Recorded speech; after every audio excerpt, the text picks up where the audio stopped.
हमारे life style में जिस तेज़ी से परिवर्तन हो रहा है, उसी तरह भगवान के बनाई इस सुंदर प्रकृति के भी परिवर्तन हमने देखा है होते हुए। आम और लीची में जब मंजर आता था, उस समय बहुत तेज़ आंधी तूफान और बारिश होती थी, जिससे हमारे आम और लीची के प्लांट में बहुत सारे फल आते थे। लेकिन इस बार बहुत अजीब हुआ। इस बार उस समय आंधी तूफान और पानी नहीं आया, और अब देखिए इन दिनों बीच बीच में 2 दिन 3 दिन के गैप में बहुत तेज़ आंधी तूफान और बारिश भी होती है। रात को हमारे यहाँ बहुत तेज़ आंधी तूफान आया, और देखिए हमारे पॉट भी टूट गए, पॉट क्रैक हो गए। जो पॉट स्टैंड पे पॉट रखे थे वो नीचे आ गए, हमारे प्लांट हिल गए, जो स्टिक हमने लगाया था वो भी बुरी तरह से हिल गए। जब पॉट ही हिले हैं और टूट गए तो स्टिक तो टूटेगा ही दोस्तों। तो ये आंधी तूफान बहुत सारा काम मुझे देके गए हैं। और मैं जब सुबह उठी और फ्रेश होकर के जब मैं अपने टेरेस पे आई, तो देखिए अपने प्लांटों को इस तरह के बुरे स्थिति में, तो मैं सब काम छोड़ करके अपने प्लांट को ठीक करने में लग गई।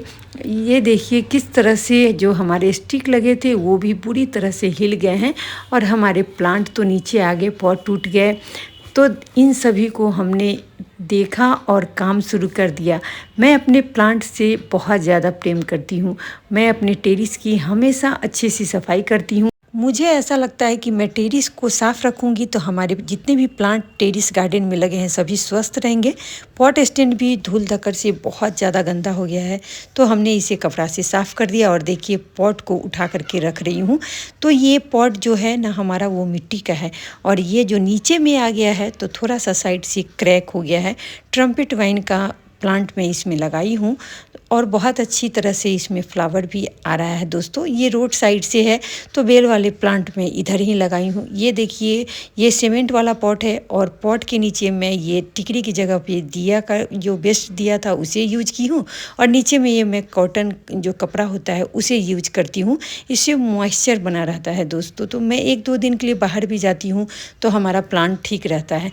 तो टीना वाला जो कंटर जिसे बोलते हैं, उसी को मैं इन दिनों पॉट के तौर पे अपने गार्डन में ऐड कर रही हूँ। ये बहुत ही अच्छा होता है। मात्र 20 रुपये में इतना बड़ा सा पॉट हो जाता है। बहुत हल्का भी होता है, इसका तो कोई वज़न ही नहीं होता है। और मिट्टी आप वेल ड्रेन बनाएंगे तो ये पॉट का वज़न बहुत कम होता है दोस्तों। मैं मिट्टी पहले ही इसमें रेडी करके रखी थी, तो मिट्टी बहुत अच्छी तरह से इसमें सेट है। इसमें साग का कुछ सीड आ गया था, तो आपने देखा होगा बहुत सारा इसमें साग हो गया था। तो साग से ज़्यादा इम्पोर्टेंट मेरा ये प्लांट है। इस प्लांट को मैं बहुत महंगे में ख़रीद करके लाई हूँ। 300 रुपये में हमने इस प्लांट को ख़रीदा था टिकोमा का, और जब ये बड़ा हो गया है तो ये प्लांट 500 रुपये में मुझे मिलेगा। 2 महीने में ही ये प्लांट हमारा बहुत बड़ा हो गया है। मैं इसका केयर बहुत अच्छे से की हूँ। और मैं दोस्तों केमिकल फर्टिलाइज़र का बहुत कम यूज करती हूँ। मैं ऑर्गेनिक फर्टिलाइज़र ही दी हूँ, और 2 महीने में देखिए ये हमारा प्लांट कितना बड़ा हो गया। नर्सरी से मैं ख़रीद करके लाई थी और बहुत अच्छे से केयर किया था, तो प्लांट भी बहुत अच्छा हो गया है। लेकिन इस आंधी तूफान ने इस प्लांट को हिला करके रख दिया है। थोड़ा सा ऊपर से ये अभी झुका हुआ है, वो भी ठीक हो जाएगा। तो स्टिक को मैं इसी में लगा रही हूँ। अभी मिट्टी बहुत ज़्यादा गीला है, तो मैं स्टिक को इसमें लगा करके और एक ईंट इसमें लगाऊंगी, और उसे भी अच्छी तरह से इसे स्टिक को इसमें दबा दूंगी, जिससे हमारा ये स्टिक हिले नहीं।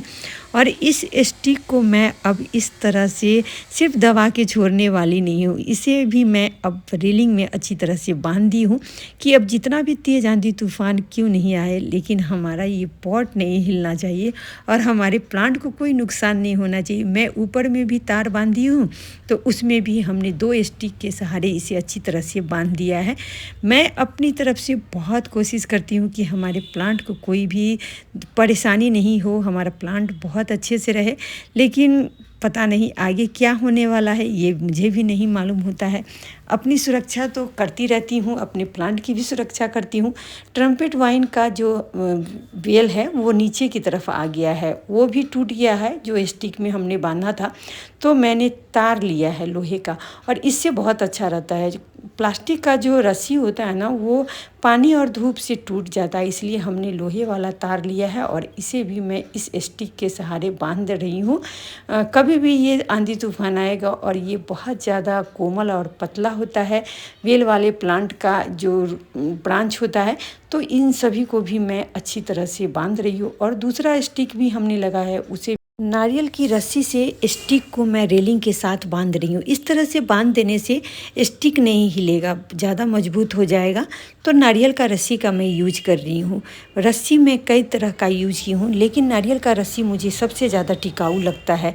ये बहुत लंबा चलता है, तकरीबन एक रस्सी 3-4 साल तक चल जाता है बहुत ही आराम से। टिकोमा का ये प्लांट है और इसका जो ब्रांच है अभी बहुत ज़्यादा कोमल है, तो इसे मैं तार, लोहे वाले तार से एक दूसरे के साथ मैं अटैच करके बांध दे रही हूँ, जिससे हवा आए या तेज़ आंधी तूफान तो इसे थोड़ा सा बचाव हो जाए। इसलिए देखिए मैं एक दूसरे जितने भी हमारे इसके ब्रांच हो गए हैं पतले वाले, उससे मैं बांध रही हूँ, तार से ही बांध रही हूँ। तो तार अच्छा रहता है दोस्तों, हमने तार का भी बहुत यूज किया है, तो मुझे तार ही ठीक लगता है। इन दिनों प्लांट को बांधने के लिए मैं तार का ही यूज करती हूँ।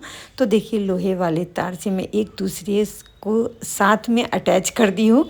ये दूसरे एक दूसरे से सटे भी रहेंगे और इन्हें ज़्यादा नुकसान भी नहीं होगा, इसलिए मैं सभी को एक साथ बांध करके रख दी हूँ।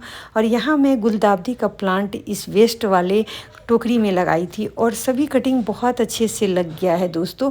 और इसमें देखिए तरबूज का एक प्लांट हो गया है। तरबूज मैं यूज की हूँ और इसके सीड आ गए थे, तो इसमें खुद से हो गए हैं। और ये देखिए गिलोई का भी प्लांट खुद से ही हो गया है इसमें। तो सभी को हमने पॉट स्टैंड पे एडजस्ट भी कर दिया, जितने भी हमारे पॉट थे उन सभी को एडजस्ट कर दिया।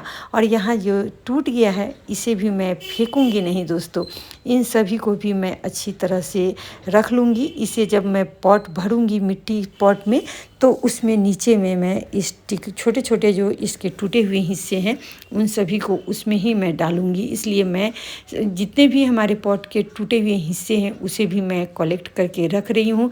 और जो मिट्टी पॉट में का था उसी टीने वाले ही कंटेनर में मैं सभी मिट्टी को रख दूँगी, क्योंकि मिट्टी बहुत अच्छा है, इसमें बहुत सारे फर्टिलाइज़र भी मिले हुए हैं, तो ये मिट्टी हमारे प्लांट के लिए भी अच्छा होगा। तो सभी को अच्छी तरह से मैं उठा करके और पॉट में ही डाल दूँगी। और जितने लीव है नीचे में उसे मैं लीव कंपोस्ट में डाल दूँगी।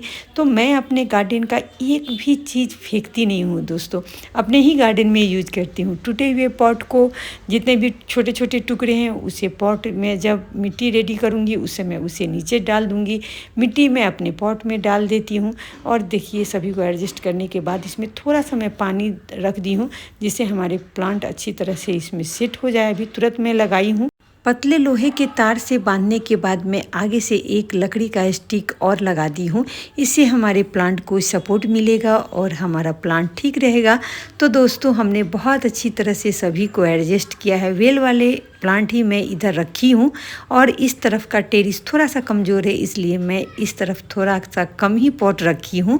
ये देखिए ऊपर में भी तार से एक दूसरे के साथ हमने अटैच करके बांध दिया है।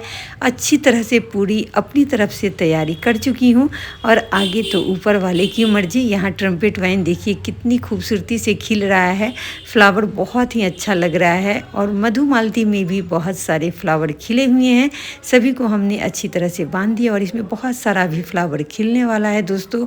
तो बहुत सारे काम हो जाते हैं आंधी तूफान के बाद। देखिए हमने सभी स्टिक को बहुत अच्छी तरह से रेलिंग से बांधा है। आगे क्या होता है ये मुझे भी नहीं मालूम, लेकिन हमने अपना काम बहुत अच्छी तरह से कर लिया है। तो कैसा लगा दोस्तों वीडियो? अच्छा लगा तो आप लोगों का प्यार जब मिलता है तो मुझे बहुत हिम्मत मिलता है, बहुत सारे काम करूं और आपको दिखाऊं। और जितने भी मेरे गार्डन के काम होते हैं वो मैं खुद करती हूं दोस्तों। कभी कभी वीडियो मुझे बनाना होता है तो मैं काम वाली का थोड़ा सा यूज करती हूं वीडियो शूट करने के समय, वो प्रैक्टिकल होता है। मैं वैसे नहीं करूँगी तो फिर वीडियो कौन बनाएगा, बहुत मुझे दिक्कत होती है, वो मैं ही समझती हूँ। आप लोगों का प्यार मुझे मिलता है तो हौसला बहुत होता है मुझे वीडियो बनाने का, और आप लोग को भी अपना काम शेयर करने का मौका मिलता है मुझे। तो आप लोगों का प्यार मुझे इसी तरह हमेशा मिलता रहे। बहुत मैं आभारी हूँ आप लोगों का, जो आप लोग मेरे वीडियो को देखते हैं और मुझे बहुत सारा प्यार देते हैं। तो okay, bye bye, take care, happy gardening दोस्तों।